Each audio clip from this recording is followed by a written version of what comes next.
বাংলাদেশ রাষ্ট্রীয়ভাবে কখনো জিহাদে যায় কুফফারদের বিরুদ্ধে, তাহলে আমরা যাব না তারা যাবে? যাবে তো তারাই। জি, আপনি যাবেন না, যাবে তো তারাই। আপনার আমার কি প্রশিক্ষণ আছে? তো যাই হোক, ধরেন বাংলাদেশ এমন একজন নেতার আন্ডারে আছে, যেই নেতা বললো ঠিক আছে আমিও পাঠাবো, আমার এখান থেকেও 2000 সৈন্য যাবে।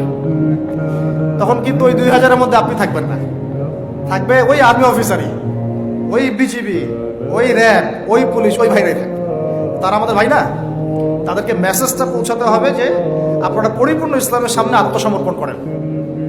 ইনশাআল্লাহ আল্লাহ পাক দুনিয়াতেও সুখী করবেন, পরকালেও সুখী করবেন। আমরা দোয়া করব, দোয়া। আপনারা কখনো একটা রাষ্ট্রের মধ্যে জাতিগত বিভাজনে যাবেন না। জাতিগত বিভাজনটা খুব খারাপ। এতে করে রাষ্ট্রের অভ্যন্তরীণ যে স্থিতিশীলতা নষ্ট হয়ে যায়।